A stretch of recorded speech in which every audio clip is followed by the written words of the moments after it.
From Rio de Janeiro is Mauricio Savarese. He's an Associated Press reporter based in Brazil, and he's been covering elections in the country for more than a dozen years. Mauricio, thank you so much for joining us. What do you predict will happen on Sunday? Anything people predict in Brazilian elections has been proven wrong in the last couple of years. Firstly, people thought the former president Luiz Inácio Lula da Silva would run and win. Then he was jailed and forbidden to run. Then they thought Jair Bolsonaro would never reach a runoff. And now he's very clearly the front runner in the race.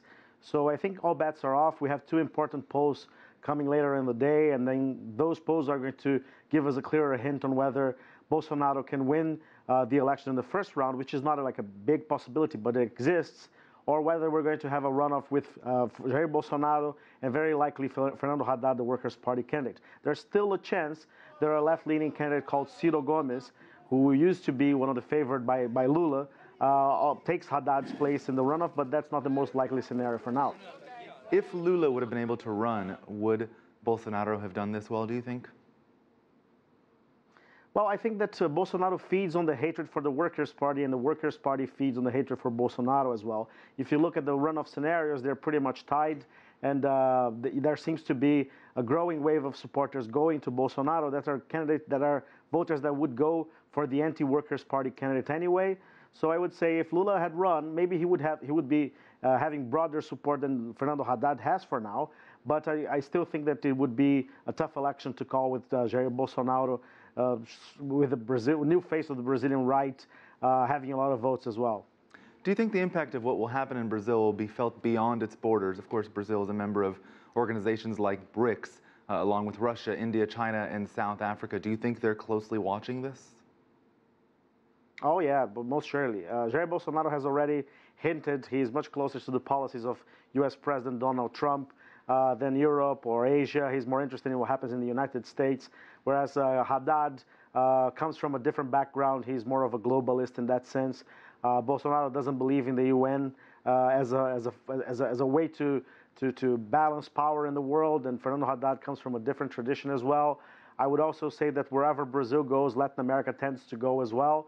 So if we see left-leaning policies somewhat returning to Brazil in a Haddad administration, maybe there's a new pink wave, as people called when Lula da Silva won his first election in 2002. And if Jair Bolsonaro wins the election, there could be other far-right administrations around Latin America. We know that Peru got close to that in the previous election. So I would say that this is a very important election. It's probably the most important one I covered, and I hope it's one that Brazilians will remember. I read somebody refer to Jair Bolsonaro as being all 4 seasons in one day. The suggestion was that he's all over the place and that his positions aren't really consistent with one ideology. Do you think he's Brazil's version of Donald Trump? You mentioned Trump there earlier. Well, there's differences with Donald Trump. There's some differences with French politician Jean-Marie Le Pen as well. I think that Bolsonaro is one of his kind. He's much more about violence and public security than Trump will ever be. In that sense, he could be compared to Philippines' Duterte as well. I think that Bolsonaro is a character of his own that likes to refer to Donald Trump because Donald Trump won an election, and he wants to have some of that aura in the election here in Brazil as well.